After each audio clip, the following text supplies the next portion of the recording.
Place by GingerBaggins. Chapter 13, Pet Names and Paper Planes. It took him 3 days to convince Granger that his potion would not harm the mouse he'd brought into the office. He'd built an enclosure, he'd filled it with shavings and little places for the mouse to sleep. He'd brought an array of dried nuts and fruits to feed it. He'd given it a bloody name. Herman? Like the Quidditch player? I didn't think you liked Quidditch enough to know players by name, he laughed. Try spending almost 20 years with Ron and Ginny and not know the names of Quidditch players. Fair point, he'd said, filling up Herman's water dispenser. What I'm saying is that I wouldn't go as far as to give Herman his name if I had any intention of hurting him. She'd conceded that his argument was solid and affirmed that deep down she knew he did not want to cause harm to the little rodent. He'd known for some time now that she did not see him as the sadistic little shit he once was, but there was something about her confirmation of trust that warmed his heart. And so they had mixed the potion in with Herman's food and watched him eat it, both furiously taking notes as he scurried around his enclosure, blissfully unaware that the passage of time was no longer affecting him. Granger produced a clever bit of magic and brought up Herman's vitals, which now hovered in glowing yellow above his tiny head, showing his exact age. 3 months, 6 hours, 27 minutes, and 14 seconds. It remained that way for the rest of the afternoon, and Granger had been wearing a wide and wonderful grin the entire time. He felt something expanding in his chest, a feeling he was deeply unfamiliar with, something he'd always sought out in others and never once expected to find within himself: pride. But it wasn't just in him. He'd seen it in her, too, in the way she squeezed his arm every time they checked on Herman and confirmed no change, or in the way she listened intently while he explained his theory behind the potion. It made sense. She was proud of him in the same way he was proud of Theo, though this did nothing to settle the buzz in his blood. Theo had finally gotten a night off and dragged them both out to celebrate his new employment. He spent most of the evening gushing about the labs in which he now spent most of his time. He spoke at great length about the procedures he'd been a part of while shadowing the senior healers, and Granger hung on his every word with such genuine interest. Draco reveled in it, 2 people who mattered a great deal to him getting on like old friends. "Where's George?" she asked, scanning the room. "I assumed he would be coming." "He's out with his brother, apparently," Theo shrugged, looking noticeably saddened by the fact. "Ron?" Granger asked, snorting when Theo confirmed. "You should have invited them both. I don't know if he's mentioned me to his family yet." She laughed freely. It was quite a charming sound. "Is that why you sent him a letter at Christmas, so that they asked?" she asked, and she laughed freely. It was quite a charming sound. "Is that why you sent him a letter at Christmas, so that they'd ask?" she asked, and the immediate blush that raced across Theo's cheeks gave him away. "Ron knows. I told him, and he doesn't care." "You did?" Draco nearly choked on his drink. "Of course," she rolled her eyes. "You're both ridiculous." She pulled out her wand and muttered a spell that shot her full corporeal Patronus out into the bar, a sprightly little otter. He watched it dance across the tabletop in wonder. She had promised to teach him to spell once before, but had lightly since forgotten about the offer. It was beautiful, pure magic, conjured so easily by the witch at his side. "Find George Weasley, invite him and whomever he's with to join Malfoy, Theo, and I at the Seventh Sister." The otter watched her with its full attention, absorbing her instruction before bounding out the door at the breakneck speed. Granger hummed, looking rather pleased with herself, and turned her attention back to a nervously shifting Theo. "I've always wondered what that would look like," he whispered. "I can teach you when I teach Malfoy." Ah, so she did remember. "I'm not sure that inviting them was such a good idea," Theo was saying, eyeing Draco warily. "They may not appreciate the company of someone whose father—" "Oh God, not you as well," she groaned, resting her head in her palms. "Who has convinced you that it would matter?" Theo shot him another quick glance, and she caught it. Her attention whirled to Draco, who suddenly felt like a very small bug in a room of very large shoes.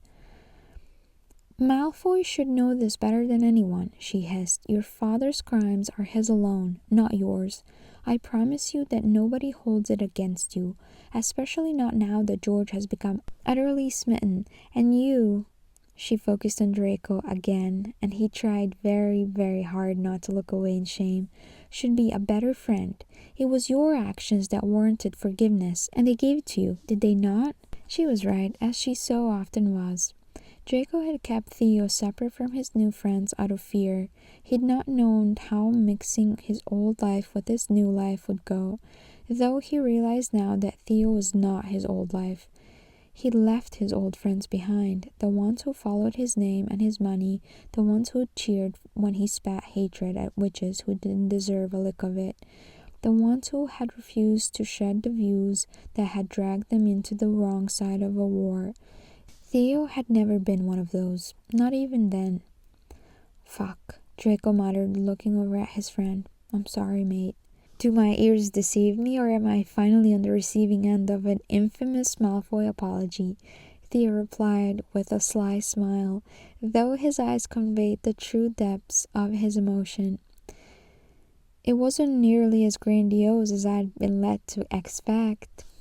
"Give him time. He will no doubt try again in an hour," Granger replied, the warmth returning to her face. "Maybe if you let me get it out just once, I'd not have to keep trying," he mumbled, low enough that only she could hear him, though it mattered not. Theo's attention was on the flurry of red hair that had appeared in the doorway. Draco bit back his groan as he realized that George had brought half of his brood along with him. Weasley and Ginevra, who in turn had brought along Potter. Granger, however, was delighted by the sight of them. She squealed with joy and waved them over. George spotted them first. It took him nearly 5 long strides to reach their table, and then his hands were in fisting the collar of Theo's shirt, lips crashing against his with more passion than Draco had accustomed to seeing in public. "Well, that surely confirmed Granger's assurances." "Blimey, George," Weasley laughed, taking a seat opposite Granger. "If you'd have told us we'd have to watch you share spit, I'd have stayed at the Dragon." "You were at the Dragon?" Granger asked as he nodded in return. "It's better there. We should have come to meet you." "Well, you were invited," Ginevra said, her eyes sliding over to where Draco sat. "Though I understand why you turned us down." Draco tried very hard not to react to the information that Granger had chosen to join them instead of her regular crew. He tried and he failed. "Ginevra," he greeted her. "Ferret, what are you drinking?" And that single question is how Draco ended up being lumped with a bill that made his eyes water. There were very few occasions where he longed for the days when he'd had unlimited access to the vast Malfoy wealth. But this was one of them. Granger sneakily offered to half it with him, something she called going Dutch, which he pretended to understand, and refused. The night went far smoother than he could have imagined, with not a single reference to the war that they had been on opposing sides of. No mentions of the bitter rivalry that had plagued them throughout school. All tales were told with laughter, mostly debates on which professors had been the most loathsome. There are too many to pick, especially the DADA ones. "Oh, it's gotta be Quirrell, right?" Weasley pitched in. "The guy literally had Voldemort on the back of his head." "He what?" Theo choked, and Granger slapped him hard between his shoulder blades. "Fred and I threw snowballs at him once, so technically," George said, and the whole table erupted into laughter. Never in his wildest imagination did Draco expect to be sitting in a pub laughing about the Dark Lord who had once controlled his life, while in the company of people he once considered enemies. and yet he couldn't deny how much he was enjoying it, especially every time Granger threw her head back with laughter, and it caused her to lean a little further into his side, or when their knees touched under the table and she did not flinch, or when she rested her hand on his bicep, while she listened to Potter regale them with tales of a particularly humiliating incident involving Draco trying to make an arrest while fending off a very bitey Grindylow. Granger, it turned out, was an affectionate drunk. She threw her arms around any available shoulder she could find. Luckily for Draco, she tended to find him first. Weasley's fiancée, Lauren, joined them after her shift finished. She was a tall and raven-haired woman who reminded him of a softer, kinder Pansy Parkinson. He had been expecting some awkward tension to arise between Granger and Lauren. However, that expectation was quickly dispelled as he watched the two women embrace and began gushing about the impending nuptials. When he turned his attention to the younger Weasley brother, he found that he was already being watched. Weasley was looking at him through slightly narrowed eyes, assessing him the same way he'd seen him assess case reports with Potter. He looked away, only to find Potter and Ginevra were watching him too. He found relief in George and Theo, who only had eyes for each other. "How are you finding the job?" Ginevra asked knowingly. He cleared his throat. "Quite enjoyable."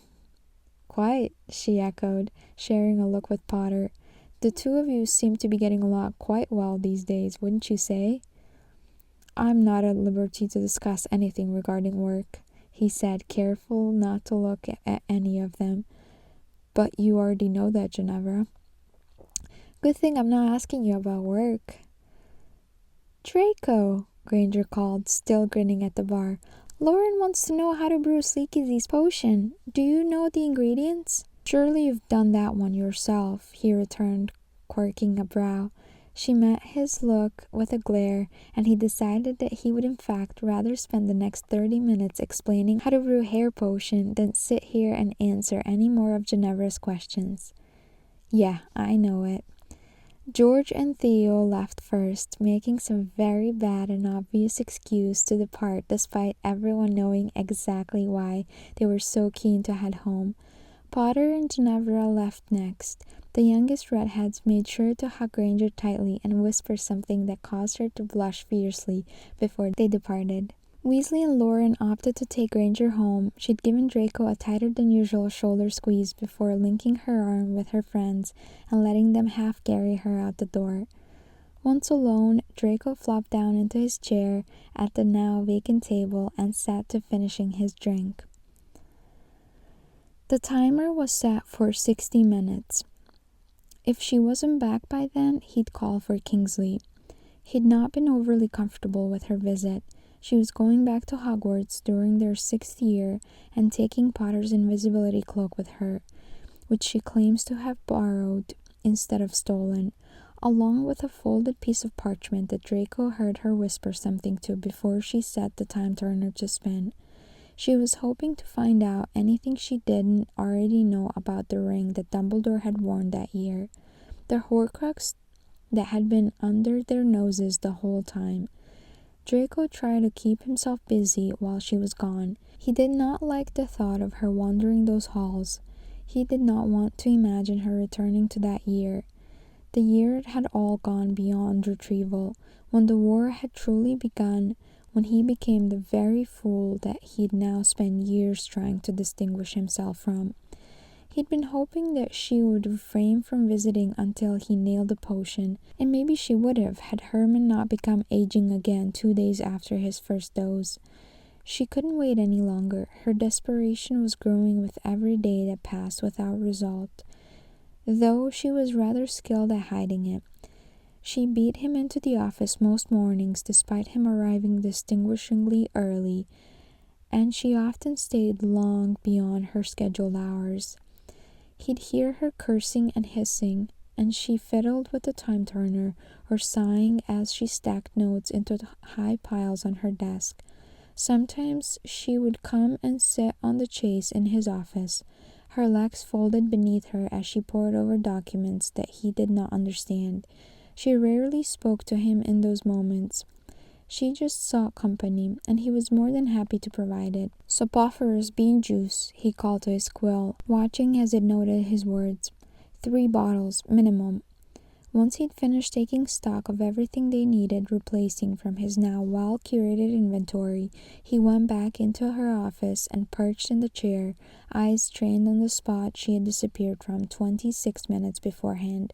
He pulled out his wand and hummed thoughtfully, thinking back to Granger's Patronus lessons, which began earlier that week. "I just need to think of something happy, and an animal will shoot out of my wand to chase away the dark?" he'd asked, incredulous. "You're serious?" "At this point, I'm convinced you are mishearing my instructions on purpose." She'd glared at him in that amused way she often did. "You don't just think of something happy, Malfoy. You need to find your happiest memory, to really feel it." Happiest memory, he'd mused. There certainly wasn't an abundance to choose from. He'd measured his happiness with wealth and popularity as a child in the praise he earned from his father or the fear he earned from his peers. As a young man, he'd almost entirely forgotten the feeling of happiness at all. It wasn't until his reunion with Theo that he'd remembered how to laugh. When had he been truly, utterly happy? When Granger first brought him down to the DOM, when she'd given him an office and a level of trust that he'd never deserved, when she'd given him plastic building blocks for Christmas, and it felt like she knew him, or when she'd asked about his mother's letters. "Draco?" he'd whispered, closing his eyes and letting his mind run wild. The look on her face when the potion had worked, the way she laughed until her whole body shook in the pub, the way she felt as he held her in a tight embrace. He thought of it all. Expecto Patronum. A tiny gasp from Granger, and he opened his eyes to see a faint wisp of white flowing from his wand. She'd almost been bouncing off the walls with excitement, though he'd not been quite as impressed with the display. It was nothing next to the otter after all. He'd always found some sick satisfaction with measuring his own accomplishments against hers. She'd produced a corporeal Patronus at 15, and he could only produce a wisp at 25. "It's a brilliant start," she'd assured him. 45 minutes now, still no sign of her. He tapped his wand into his palm as he watched the clock, one of the many she kept on the wall. Her office was a nightmare. Papers were everywhere, old dried ink spells all over the floor. He shook his head as he took it all in. 48 minutes. He stood from the chair and stepped towards her coffee cart, smirking at the sight of the SPEW mug that now lived beside the pot. He'd been sorry to part with it after so many years, but it was a sacrifice well worth making for her reaction alone. He poured himself a cup and charmed it to stay warm before settling back into the chair. He sipped at it slowly, trying to understand how she managed to stomach it in such abundance. 54 minutes. "Come on, Granger," he said, as if she could hear him from Scotland several years ago. She'd been able to rig the turner to allow for apparitions simultaneously. He'd asked her to explain how she'd done it, but stopped listening soon after she started speaking about the mechanical components. That thing was constantly fighting her, a remnant of the dark magic it had been cursed with during the war, she told him. He laughed under his breath at the thought of it. Even objects were not immune to scars. 59 minutes. His foot began to tap rapidly against the floor, his freshly polished shoes reflecting the light off the observation table that the turner usually lived on. 60 minutes. He stared at the clock, watching the seconds go higher and higher while Granger failed to appear. 61 minutes. That was it. He was getting Kingsley. He pushed himself out of the chair and swiftly made for the door. His hand was barely on the handle before a loud pop rang out from behind him. He spun on his heel to see Granger emerging from the invisibility cloak, looking rather miserable. "Are you hurt?" he asked, scanning her from head to toe. "No, just irritated," she sighed, grabbing for the SPEW mug and bringing it to her lips. If she knew that it was his coffee in there, she did not care. It was a total waste of time. All I heard was them talking about Harry's inevitable death. He'd not failed to notice the vitriol with which she spoke. "Granger?" he asked, taking a small step towards her. "I'm fine," she said, waving him away. "I've just got some hang-ups about the ease with which the supposed most powerful wizard in the country sent a teenage boy to do the dirty work, knowing full well he was going to have to die anyway." He was shocked. He'd only ever known the famous trio to speak highly of their old headmaster, or of any senior member of the order, but the genuine anger that bubbled below her usually gentle features seemed to tell him something else. He thought back to the discomfort she'd shown throughout the ministry Christmas party, how he'd nodded along when Potter had snug praises of her war efforts without ever actually voicing her agreement.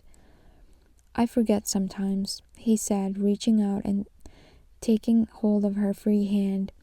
She stilled under his touch, but she did not pull away. "How young we all were. I look at kids that age now and wonder why anyone ever thought it was fair to ask." "I don't think anyone was particularly concerned with what was fair." "No," he agreed, squeezing lightly. "No, they were not."